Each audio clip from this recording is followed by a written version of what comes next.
La paz de Cristo para todos y cada uno de ustedes. Mi saludo en el nombre de Jesús. Qué bendición poder estar acá en esta hora, delante de la presencia de nuestro Rey, delante de la presencia de nuestro Salvador. Amén. Quiero leer la Biblia. Evangelio según San Lucas. Sabe, hermano, siempre me ha gustado mucho predicar a la iglesia mensajes de doctrina, de conocimiento. Pero de un tiempo para acá, Dios ha venido colocando otras cosas en mi mente y en mi corazón. Sabe Él por qué. Sabe Él por qué. Amén. Pero creo que estamos en una época, en un momento crucial de la historia de la humanidad y de nuestra propia vida, en la que tenemos que considerar también nuestro andar con Cristo. Amén. Evangelio según San Lucas, capítulo número 7, el verso 23. San Lucas, capítulo 7, el verso 23, dice así: y bienaventurado es aquel que no halle tropiezo en mí. Y bienaventurado es aquel que no halle tropiezo en mí. Dice, hermano, la versión latinoamericana: y dichoso aquel para quien yo no soy un motivo de escándalo. Dice la Nueva Traducción Viviente: y díganle, Dios bendice a los que no se apartan por causa de mí. Y dice la traducción del lenguaje actual: Dios bendecirá a los que no me abandonan porque hago todo esto. Y dice la Biblia, Dios habla hoy: y dichoso aquel que no pierda su fe en mí. Vamos a orar, hermanos. Bienaventurado es aquel que no halle tropiezo en mí. Padre celestial, Dios de la gloria, te adoramos, Cristo Jesús, bendecimos tu nombre. Tú eres santo, tú eres digno, Señor Jesús. Oh, maravilloso Dios, ayúdanos, Padre celestial, a traer tu palabra conforme a tu propósito y conforme a tu voluntad para esta maravillosa iglesia. Dios del cielo, Dios de amor, te alabo, Padre, en el nombre de Jesús. Siéntense, por favor, hermanos.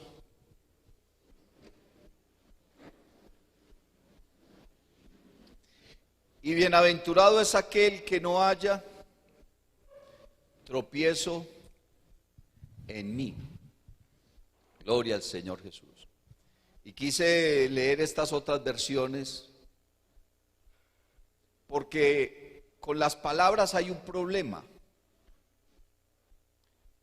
Nosotros, a la hora de estudiar la Biblia, hermano, tenemos que entender que lo que nosotros tenemos es una traducción de otra traducción y así sucesivamente de varias traducciones.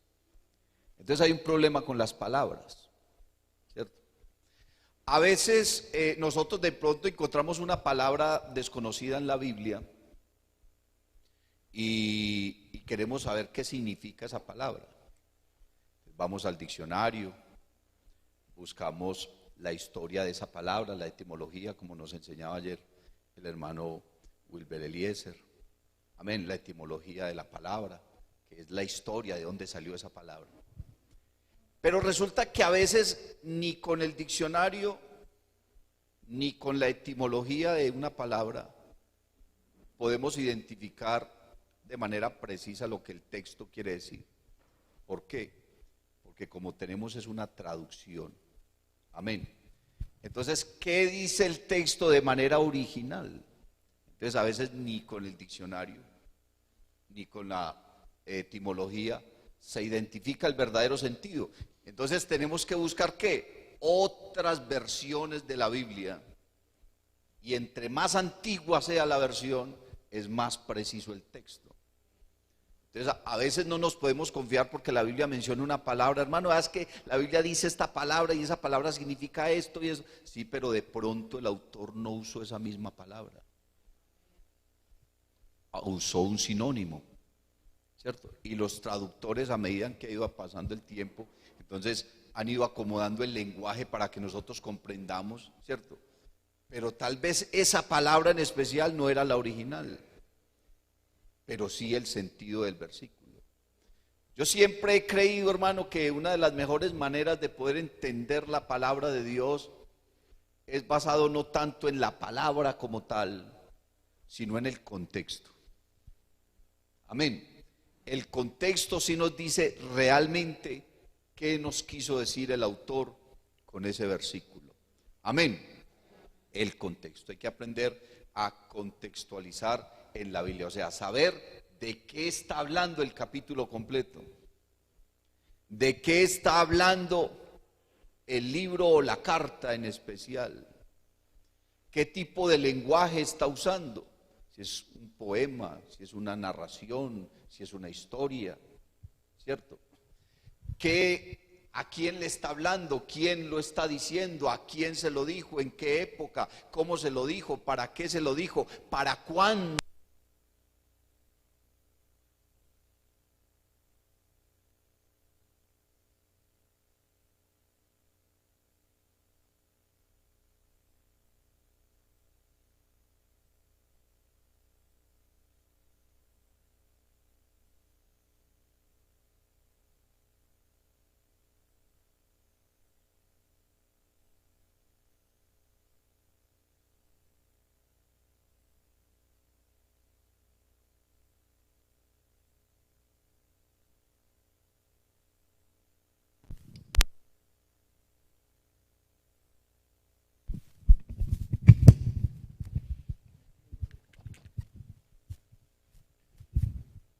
Gloria al Señor. Bueno, ofrecemos disculpas ahí.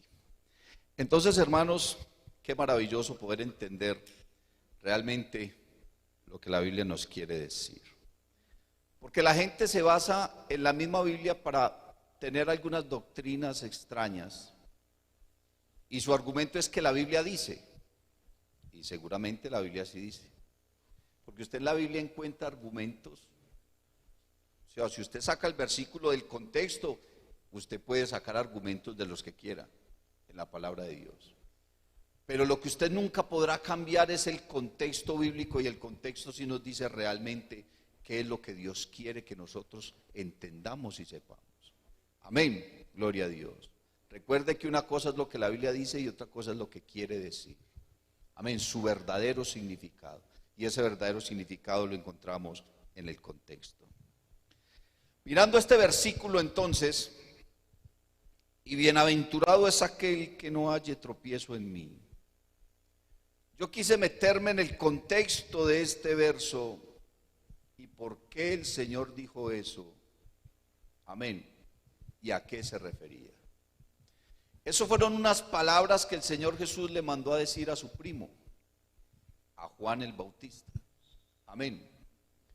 Pero cuando uno comienza a analizar la vida de Juan el Bautista y la vida de Jesús, eran dos primos segundos. Tenían la misma edad, solo que Juan era mayor que el Señor 6 meses, ¿cierto? Pero tenían la misma edad. Hijos de personas muy temerosas de Dios. Los padres de Juan fueron Zacarías, que era un sacerdote muy especial y muy amado, amén, su esposa Elizabeth. Pero tanto Zacarías como Elizabeth eran un par de ancianos. Elizabeth era estéril. Bendito el nombre del Señor. Aparte que era anciana, ya había cerrado su edad y fue estéril. Entonces era casi imposible creer que una persona en esas condiciones podía llegar a tener un niño. Fuera de eso, entonces Dios les da un hijo, ¿cierto? Y ella lo tiene en su vejez. No es lo mismo tener un hijo en la juventud que tenerlo en la vejez, ¿cierto? Aunque seguramente Juan fue un muchacho muy sujeto, pero en la vejez levantar un hijo, si a veces con los nietos es difícil porque la única solución que los abuelos tienen es alcahuetearle a los nietos definitivamente y desquitarse de todo lo que los hijos les hicieron a través de los nietos. ¿Cierto que sí? ¿Cuántos tienen nietos? Ay, tan rico. Gloria al Señor. Entonces, para ellos seguramente no fue sencillo. Y para acabar de ajustar, hay una amenaza por parte del emperador de matar todos los niños menores de 2 años en esa época. Amén.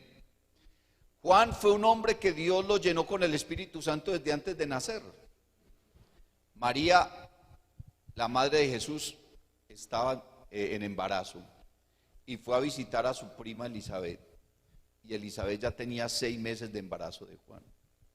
Y cuando las dos se encontraron y se saludaron, seguramente dio un abrazo, el Señor Jesús que estaba en el vientre de María llenó con el Espíritu Santo a Juan que estaba en el vientre de Elizabeth. ¿Ah? Quiere decir eso que Jesús, aunque todavía estaba en el vientre de su madre, seguía siendo Dios. Y Juan, hermano, en el vientre de su madre y fue lleno del poder del Espíritu Santo. Lo que no puedo decirles es que haya hablado en otras lenguas, pero fue lleno. Fue lleno del Espíritu Santo. La Biblia dice que el bebé saltó en el vientre de su madre y fue lleno del Espíritu Santo. Así dice la Biblia. A causa entonces de la amenaza y de la persecución que había contra los niños, porque los magos que venían a visitar a Jesús le habían dicho al gobernador que había nacido un rey en Israel. Entonces él mandó a matar todos los niños. José y María, por orden de Dios, les dijo que se fueran a Egipto mientras pasaba el peligro. Pero Elizabeth y Zacarías con su niño Juan no se pudieron ir a Egipto porque ellos no eran adinerados. Y usted dirá, es que José y María sí eran adinerados. Pues cuando los magos fueron donde María a visitar al niño, ¿qué le llevaron?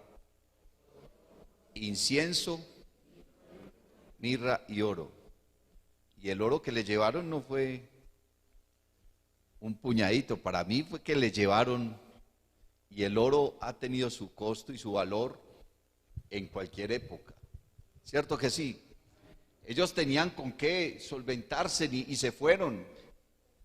La historia nos cuenta que María le dio algo de oro a Elizabeth, pero no sabemos qué tanto fue. El caso es que Zacarías y Elizabeth tomaron la decisión de irse al desierto.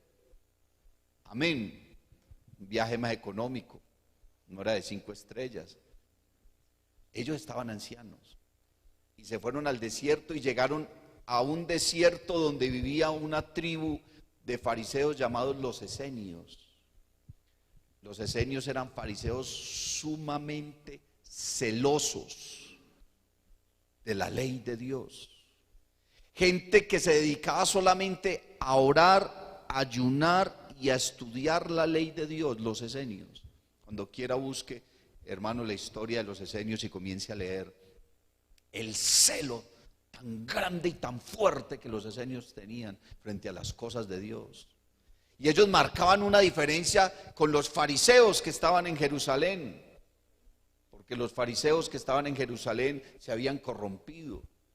El Señor Jesús, predicando en la plaza de Jerusalén, dijo: ay de vosotros escribas y fariseos, y los trató de hipócritas, porque el fariseísmo se torció en gran manera en Jerusalén, pero en el desierto los esenios, que eran fariseos, guardaban estrictamente la ley, la oración y el ayuno. Entonces, mientras Jesús, parte de su infancia estuvo en Egipto, cómodo, tranquilo, ya sin persecución, sin preocupaciones, al lado de su padre, de su madre, relajado el hombre, ¿cierto? Creciendo en gracia y en sabiduría, dice la Biblia, delante de los hombres y delante de Dios.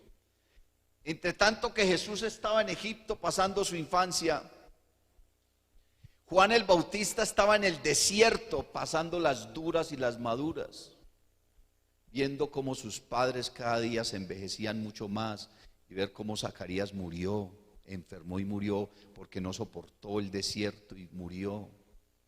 Y en ese ambiente de oración, de ayuno, de estudio de la ley, de una palabra rígida y estricta, de un celo profundo, así creció Juan, sin lujos, sin comodidades.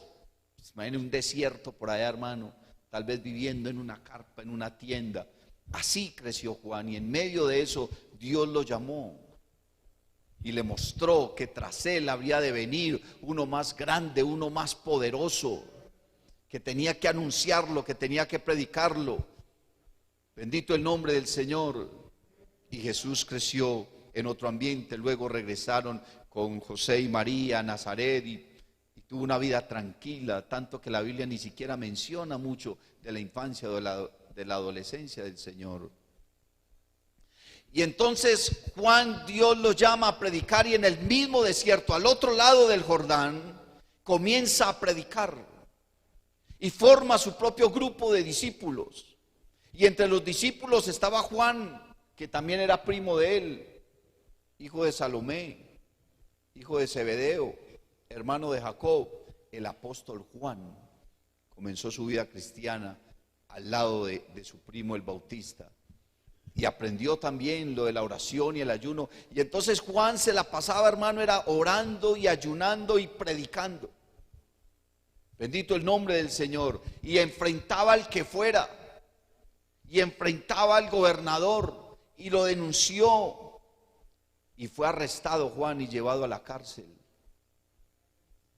Juan había bautizado al Señor Jesús antes de ir a la cárcel. Lo había bautizado y no quería bautizarlo, pero el Señor le dijo: deja, tenemos que cumplir toda justicia, me tienes que bautizar. Aunque el Señor no necesitaba bautizarse, pero lo hizo, ¿cierto? El Señor no necesitaba orar, pero oró. El Señor no necesitaba ayunar, pero ayunó. Amén. La Biblia así lo dice.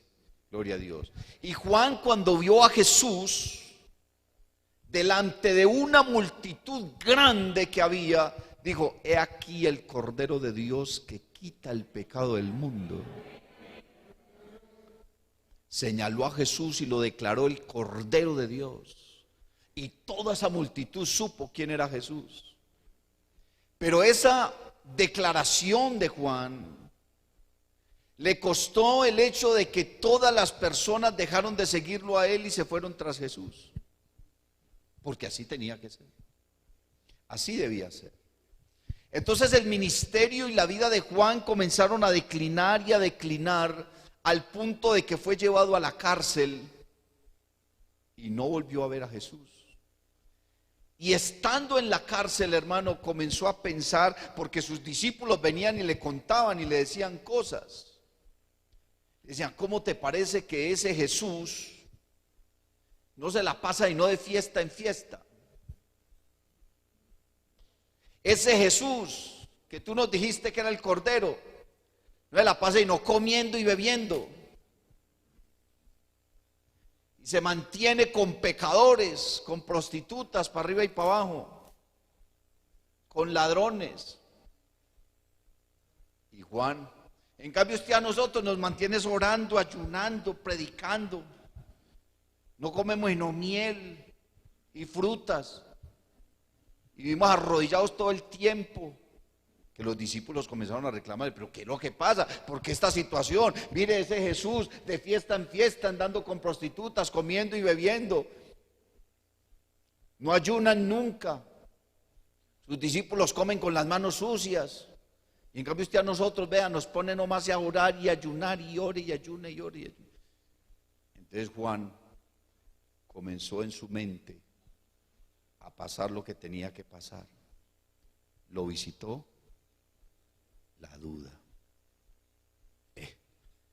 Pero ¿cómo es que vienen y me dicen que Jesús es esto? Si yo entiendo que ser cristiano es orar, ayunar, predicar, porque así se crió. Eso fue lo que aprendió, eso le enseñó su padre antes de morir, eso le enseñó su madre, eso le enseñaron los esenios, aprendió la ley y hermano, no era sino oración y ayuno. Corrido para Juan. No tuvo tiempo, hermano. Juan no tenía amigos. La Biblia no habla de los amigos de Juan, no habla de celebraciones. Nunca estuvo en una fiesta, nunca participó de nada. No tuvo integraciones, no tuvo un líder de jóvenes a su lado, no tuvo una líder de escuela dominical, nada. Solamente ore y ayune. Y sus maestros y sus padres y sus enseñadores, ore y ayune no más. Para él no había más nada. Su vida cristiana estaba, hermano, sumida en la oración y en el ayuno. Entonces ahora vienen y le dicen que el supuesto Salvador que él presentó no es la paz, no comiendo y bebiendo y de fiesta en fiesta. Es que dijo, está muy raro. Raro. Y comenzaron a decirle, ¿y sabe qué es lo más tremendo, Juan? Que ya la gente no volvió a preguntar por usted. La gente no volvió a preguntar por usted, hermano. Y todo el mundo está tras Jesús. Vea, lo siguen multitudes y está bautizando más gente que la que usted bautizaba. Y Juan, pero ¿cómo así? Está bautizando más gente que la que y Juan bautizaba miles. La Biblia dice que lo seguían miles. Pero usted imagina las multitudes que el Señor bautizaba, aunque él no bautizaba sino sus discípulos. Los 12 discípulos, hermano, bautizando gente corrida, vea. Claro, les rendía más que Juan solo. ¿Cierto? Les rendía más a ellos que a Juan solo. Bendito el Señor. Y Juan en la cárcel, hermano, se llenó de angustia, se llenó de preocupación, se llenó de aflicción, comenzó a pensar, hermano, lo que de pronto muchas veces nos pasa a nosotros. Nosotros nos ponemos a mirar lo que otros están haciendo, cómo Dios bendice a otros, cómo Dios sana a otros, cómo Dios hace una cosa y la otra, y uno dice, pero yo ¿por qué tan mal? Como Asaf, ¿se ha leído? El Salmo 73, que se puso a mirar la prosperidad de los otros y la bendición de los otros y cómo a otros les iba bien y cómo a otros se aliviaban y cómo a otros, y él, como dicen por ahí, llevado, mal, lleno de necesidades, tal vez con hambre, en fin, en situaciones difíciles. Y Juan así en la cárcel, hermano, lo visitó la duda, la angustia, la preocupación. Y para acabar de ajustar, llega un guardia y le dice, Juan, lo van a matar, mijo. Ya, la hija de Herodías dijo que estaba pidiendo su cabeza. Dios lo bendiga por la noticia. Tan querido usted. Muchas gracias. Qué bendición. La noticia que le traían. Lo van a matar. Y entonces Juan se pone a pensar, ¿sí será que vale la pena esto que yo estaba haciendo? ¿Sí será que vale la pena el evangelio y predicar? ¿Sí será que vale la pena vivir esta vida, orar tanto y ayunar tanto? Y a Jesús, ni siquiera me ha pegado una llamadita. ¿Qué le cuesta a Jesús pasar por aquí, mirarme por la reja? Hola Juan, y ya y seguir. Pero nada. Dios guardó total silencio para con Juan. Juan se murió sin entender, sin una palabra de ánimo. ¿Qué le costaba al Señor haber ido un momentico? Juan, tranquilo, yo estoy contigo. Nada, el Señor nada. Como si fuera un desprecio total. Un abandono total. Juan estaba en esa celda completamente angustiado, nadie venía a explicarle nada, nadie le decía nada. Él decía, pero ¿por qué ese Jesús está haciendo eso? ¿Por qué no me manda una razón? ¿Por qué no me habla? ¿Por qué no me da una palabra de ánimo? Él sabe que estoy aquí, que me van a matar. ¿Por qué no me visita un momentico? ¿Por qué me dejó solo? ¿Cuántas veces tú te has sentido solo? ¿Cuántas veces te has arrodillado solamente a llorar porque la hermana nos decía ahora que alguien le había dicho, hermana, ¿por qué no me ha llamado? Pues a mí tampoco es que me llamen mucho. Bendito el Señor. Pero es que no se trata de eso. Entonces Juan, en medio de su angustia, en medio de su dolor, en medio de su preocupación, llamó a 2 de sus discípulos y les dijo, vea, vaya, pregúntele a Jesús. No le mandó a decir, ¿cuándo va a venir a visitarme? ¿Por qué no me agradece que le estaba ayudando a usted en algo, en la predicación? No, vaya, pregúntele si él sí es el Mesías o no. Pero no lo había acabado de presentar pues como el Cordero de Dios. Y porque ahorita ya tiene otro pensamiento. Porque está solo en una celda. Porque ya le anunciaron que lo iban a matar, porque no habían unas palabras de ánimo, porque estaba completamente angustiado, porque estaba creyendo que lo que estaba haciendo no tenía sentido, no iba a dar un fruto, no iba a dar un resultado. Mire, yo tanto predicar, tanto orar, tanto ayunar, y mire, ese Jesús ni siquiera me saluda y me van a matar. Así visita la duda al que sea. Usted se ha sentido en momento, hermano, en que usted quisiera ya desfallecer y botar todo, y no, es que a mi Dios no me ama, a mi Dios no me oye, a mi Dios nada, mire yo cómo estoy, mire todo el mundo en bendición y menos yo. Y entonces aquellos discípulos le dijeron, fueron donde Jesús, ¿cierto? Y le dieron la razón. Cuando pues los hombres vinieron a él, dijeron, Juan el Bautista nos ha enviado a ti para preguntarte, ¿eres tú el que había de venir o esperamos a otro? Y el Señor simplemente los miró y se quedó callado. Lo único que les dijo es, venga, mire.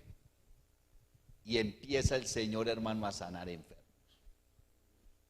a levantar muertos, a limpiar leprosos, a levantar paralíticos, a sanar ciegos, a liberar endemoniados, y predique y la gente venía y se arrepentía. Y entonces ya cuando pasó todo el día que hizo todos esos milagros, mira a los 2 muchachos que mandó Juan y les dice, ¿sí ven? Los enfermos son sanados, los leprosos son limpios, los paralíticos son levantados, vea, hasta, ¿si vieron los muertos que resucité? Y miren cómo anuncio el evangelio. Pero eso no es lo que ustedes le van a decir a Juan. Yo necesito que ustedes le digan algo a Juan. Y ese mensaje no era para Juan, era para todos los que habrían de creer en Jesús. Y respondió Jesús, les dijo, gloria al Señor, los ciegos ven, los cojos andan, los leprosos son limpiados, los sordos oyen, los muertos son resucitados y a los pobres es anunciado el evangelio. Y les dice, y bienaventurado es aquel que no halle tropiezo en mí. Dios no tenía que agradecerle a Juan nada. Dios no te debe a ti nada. El día que nos presentemos, hermano, ante el tribunal de Cristo, tú no vas a poder decirle, Señor, tú me debes. Dios no te debe nada a ti. Dios no le debía nada a Juan, ni a Elías, ni a Moisés, ni a Daniel. A ninguno de ellos les debe nada. A mí no me debe nada, a ti no te debe nada. Nosotros le debemos todo a Él. Todo se lo debemos a Él.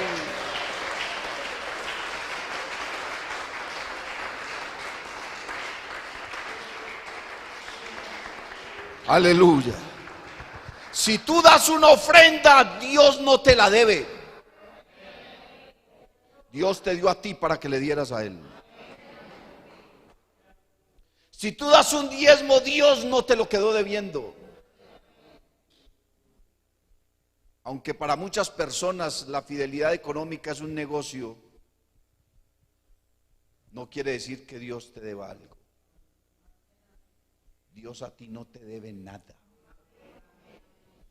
Tú eres el que debe tirarse al suelo a llorar, a pedirle perdón, misericordia y gracia.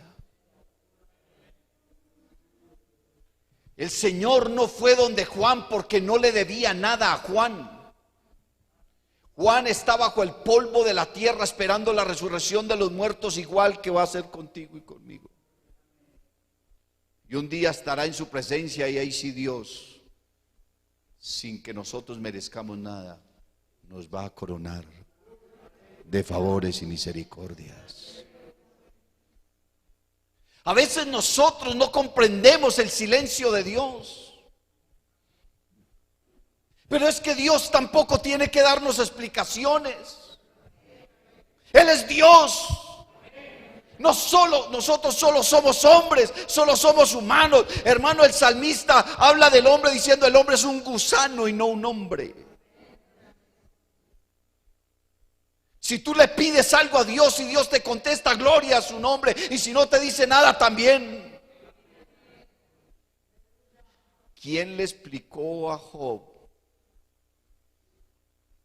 por qué se murieron sus hijos? No hubo explicación. ¿Quién le explicó a Job por qué se cayeron sus graneros? No hubo explicación. ¿Quién le explicó a Job por qué se murieron sus ganados? No hubo explicación.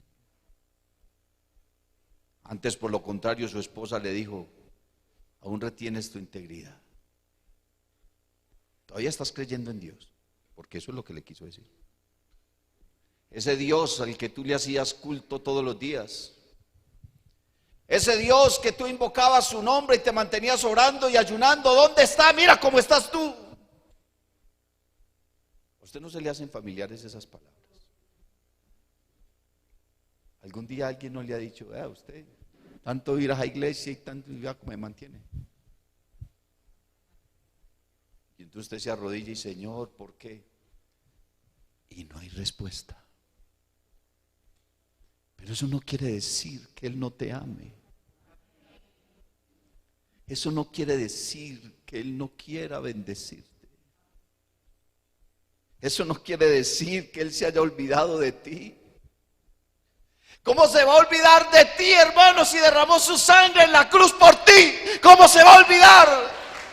Como dice el coro: si te llevo grabado en mis manos, te llevo marcado en mi costado, en mi frente, ¿cómo me voy a olvidar? Y entonces llegan los amigos de Job y comienzan a decirle: ¿sabe por qué usted está así? Por mala gente. Y Job, Job llevaba, hermano, varios días sentado, desnudo, encima de una ceniza, hermano, que había dejado una hoguera que había hecho. Encima de la última hoguera que había hecho el sacrificio, allá fue y se sentó y se quedó varios días sin comer, y cogía la ceniza y se la tiraba en la cabeza. Y se tiraba ceniza, y se tiraba ceniza, y lloraba. Y se preguntaba: ¿por qué? ¿Por qué?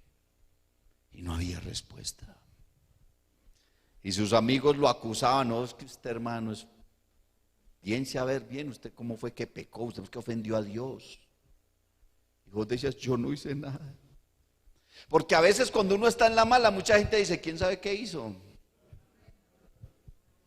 Alguien se enferma, no, es un castigo de Dios. ¿Cuál castigo? Job no había hecho nada. Antes Dios le dijo a Satanás: ¿has considerado mi siervo Job? Varón justo, temeroso de Dios y apartado del mal. ¿Usted sabe de cuántas personas Dios ha dicho eso? En toda la historia de la humanidad, solamente de 3. De resto de nadie más lo ha dicho. Que Dios lo mire a uno y diga: varón justo, temeroso de Dios y apartado del mal. O que lo diga el pastor, que lo diga alguien, pues, pero que lo diga Dios. Si alguien conoce nuestro corazón, es Dios. Dios solamente lo dijo de Noé, de Job y de Daniel. De nadie, ni siquiera de Pablo, ni de Moisés, de nadie. Solamente de esos 3. Y enseguida llegan los amigos y le dicen, no, es que usted, hermano, un pecador, usted quién sabe cómo ofendió a Dios. Y Dios vea. Y entonces Job llega y dice, no, yo le voy a hacer el reclamo a Dios, porque cómo me va a caer yo así, Dios me tiene que contestar. ¿Quién me diera saber dónde estaría Dios? Yo iría hasta su silla y le expondría mi queja. Pues resulta que no tuvo que ir hasta la silla de Dios. Hubo un momento en que Dios le dijo, bueno, listo. Venga, pues, ¿usted quiere que hablemos? Vamos a hablar. Pero antes de que digan nada, yo te preguntaré.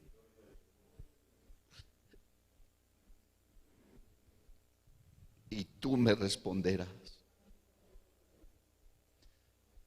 Si Dios le hablara a usted, ¿usted qué le contesta? ¿Qué podríamos nosotros decirle a Dios, hermano? No estoy hablando de la oración. La oración es hablar con Dios. Yo estoy hablando es de tu queja. Si tú puedes presentarte delante de Dios y escuchar a la voz de Dios y te dijera, bueno, yo te voy a preguntar y tú me respondes. ¿Qué le respondemos nosotros a Dios? Tendríamos que enmudecer. Nos tragaríamos la lengua porque no podríamos decirle absolutamente nada. ¿Qué le puede decir uno al que todo lo sabe? ¿Qué podemos nosotros decirle al que todo lo conoce? Y Dios llega y le dice a Job, bueno, ¿dónde estabas tú cuando yo formaba el círculo de la tierra? ¿Dónde estabas tú cuando a cada una de las estrellas yo las llamaba por su nombre? ¿Dónde? ¿Será que tú puedes pescar a Napoleón con un anzuelo? ¿Será que tú conoces la profundidad del mar y lo que hay en ella? Mira, te digo una cosa, si yo tuviera hambre, tú no lo sabrías. Si yo tuviera sed, al que menos le diría sería a usted. Porque si yo necesito algo, ¿será que usted puede suplir alguna necesidad de Dios? ¿Usted cree que Dios nos mandó a nosotros a predicar el evangelio porque no tenía quien lo predicara? ¿Usted cree que si usted no predica, entonces Dios se quedó varado? ¿Usted cree que si usted no le sirve a Dios, entonces Dios se quedó varado? ¿Usted cree que si usted niega un diezmo, una ofrenda, Dios no tiene quien la traiga? ¿Quién eres tú? ¿Qué eres tú? Pero el Señor le mandó a decir a Juan, bienaventurado aquel que no haya tropiezo en mí, bienaventurado aquel que no duda de mí aunque no tenga una respuesta. Vea, hermano, Dios mandó a Jeremías a predicar. Y salió el pobre Jeremías, hermano, no solamente predicándole a Israel, porque Jeremías le predicó a muchas naciones. Es decir, que Dios sí le hablaba a las demás naciones. Pero llegó un momento del ministerio en el que Jeremías predicaba y pasaba lo contrario de lo que predicaba. Jeremías predicaba paz y venía guerra. Jeremías anunciaba guerra y venía paz. Anunciaba salud y había enfermedad, pestes, y así. Y para acabar de ajustar, lo arrestan porque el rey estaba disgustado con lo que Jeremías estaba predicando. Lo toman preso, lo desnudan, lo amarran de las manos y lo meten a una cisterna, un pozo séptico, lleno de cieno inmundo, podrido, descompuesto, lleno de zancudos, de sanguijuelas y cuántos más bichos había ahí. 3 días desnudo, metido hasta el cuello, amarrado de las manos. ¿Usted imagina la presión de las cuerdas en las muñecas? 3 días así colgado. ¿Cómo se le puso eso ahí? Gangrena. A los 3 días lo sacaron y lo metieron a un calabozo. Y Jeremías en ese calabozo se llenó de ira, se llenó de ignominia, se llenó de turbación su alma, de desilusión, de dolor. Y comenzó a invocar el nombre de Jehová. Jehová, oh Jehová de los ejércitos, ya no voy a volver a predicar tu palabra. Ya no quiero saber más nada de tu pueblo, no quiero saber más nada de tu palabra, no me interesa, no voy a ir más. Ya no quiero saber más nada de ti. Y Dios se quedó mirándolo. Y sabes, no le dijo nada. No le dijo nada. Y Jeremías se quedó ahí llorando y llorando y angustiado. Pero vino un pensamiento a su alma y dijo: me sedujiste, oh Jehová. La palabra seducción significa, en ese contexto, me convenciste. Y fui seducido. Más fuerte fuiste que yo y me venciste. Porque había dentro de mí un fuego. Había dentro de mí un fuego. Quise resistirlo y no pude. Fuiste más fuerte que yo y me venciste.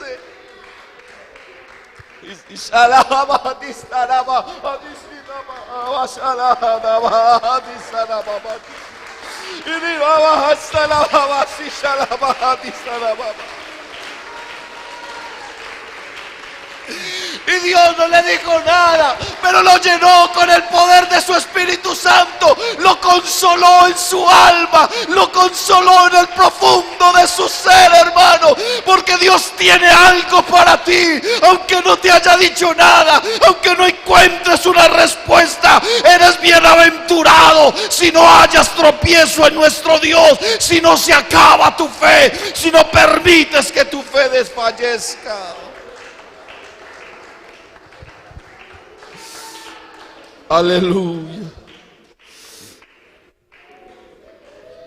Dios bendecirá a los que no me abandonen porque hago todo esto. Dichoso aquel para quien yo no soy un motivo de escándalo. Aleluya. Y dichoso aquel que no pierda su fe en mí.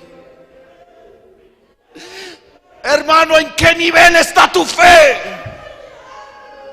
¿Qué tan seguro estás tú de tu Dios? ¿Estás dispuesto a pagar el precio? No importa que Él no te diga nada, no importa que no llegue la respuesta. Tú has creído en el autor y consumador de la fe. Él te llamó para ser salvo y lo que venga de más es ganancia. No importa lo que pasemos, no importa que suframos. Job dijo: aunque Él me matare, en Él esperaré.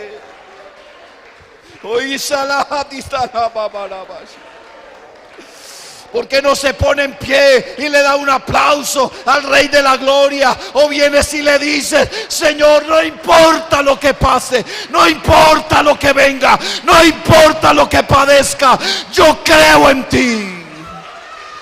Yo creo en ti, yo creo en ti, yo creo en tu palabra, yo creo en tu promesa, yo creo en tu bendición. Así no me sanes, así no me respondas. Yo creo en ti, yo creo en ti. Tienes que colocar en alto la bandera de tu fe. No puedes dudar de tu Dios. No puedes dudar de tu Dios.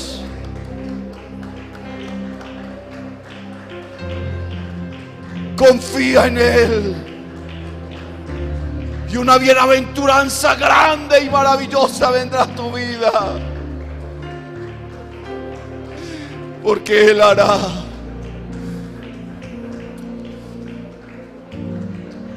Aleluya, aleluya. Alábalo, mi hermano. Alábalo, mi hermano. Solo alábalo, adóralo. Dile: Jesús, yo te amo, mi Dios. Yo te amo, mi Dios. Yo te necesito más que al aire. ¿Cómo olvidarte? Si yo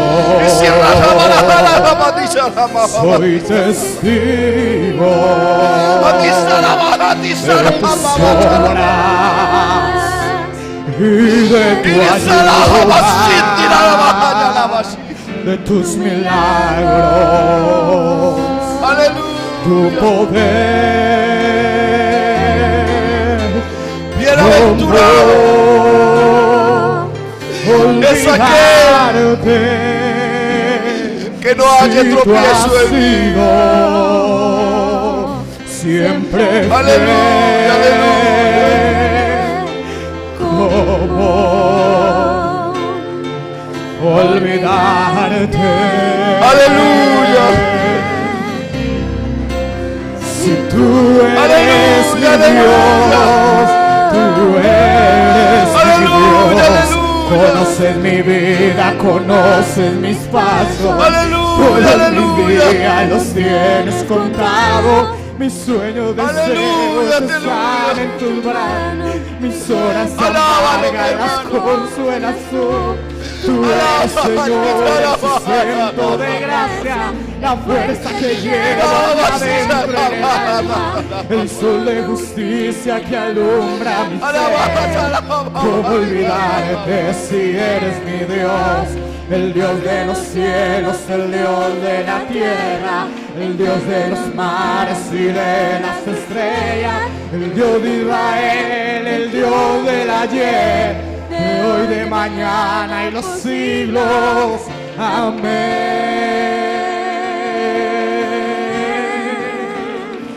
Y amén.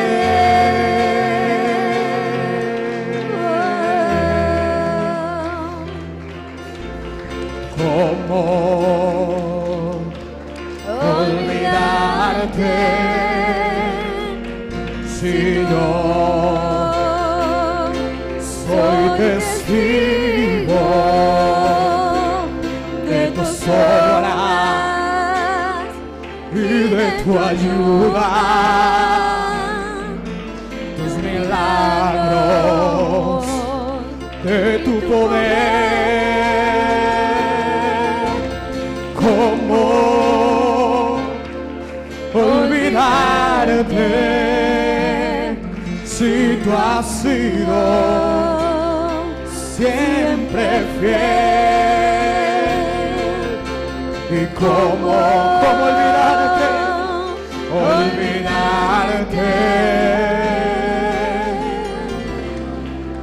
Si tú eres mi Dios, solo tú eres mi Dios. Conoces mi vida, conoces mis pasos. Todos mis días los tienes contados. Mis sueños, deseos están en tus manos. Mis horas amargas las consuelas tú. Tú eres, Señor, el sustento de gracia, la fuerza que lleva aquí adentro en el alma, sol de justicia que alumbra mi ser. ¿Cómo olvidarte si eres mi Dios? El Dios de los cielos, el Dios de la tierra, Dios de los mares y de las estrellas, Dios de Israel, el Dios del ayer, de hoy, de mañana y los siglos. Amén. Y amén.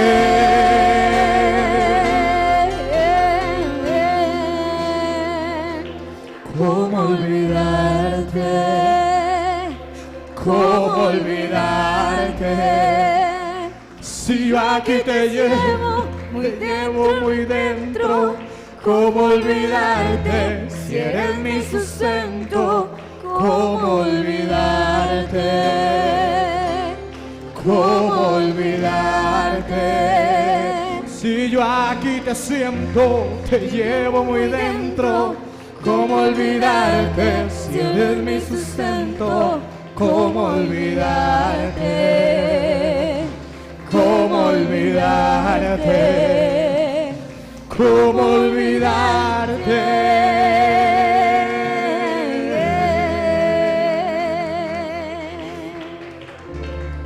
Conoces mi vida, conoces mis pasos, todos mis días los tienes contados. Mis sueños, deseos están en tus manos. Mis horas amargas las consuelas tú. Tú eres, Señor, el sustento de gracia, la fuerza que llevo aquí adentro en el alma, el sol de justicia que alumbra mi ser.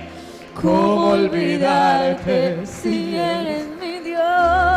El Dios de los cielos, el Dios de la tierra, Dios de los mares y de las estrellas, el Dios de Israel, el Dios del ayer, de hoy, de mañana y los siglos.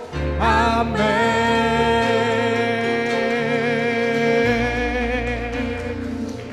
Amén.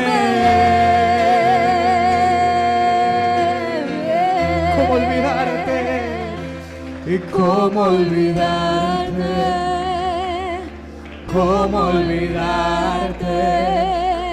Si yo aquí te siento, te llevo muy dentro. ¿Cómo olvidarte si eres mi sustento? ¿Cómo olvidarte? ¿Y cómo olvidarte? Si yo aquí te siento, te llevo muy dentro. ¿Cómo olvidarte si eres mi sustento? ¿Cómo olvidarte? ¿Cómo olvidarte? ¿Cómo olvidarte?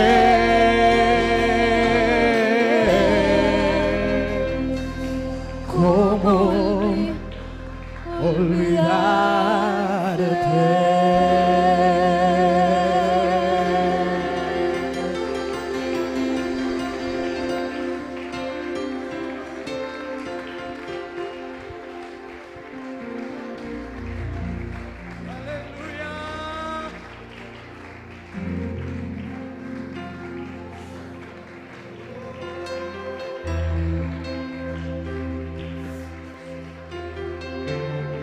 Aleluya.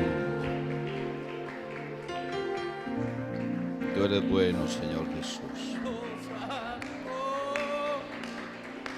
¿Quién tiene una alabanza para el Señor? Otra alabanza para Él. Dios les bendiga, hermanos. Vayan con Dios, regresen siempre con Él.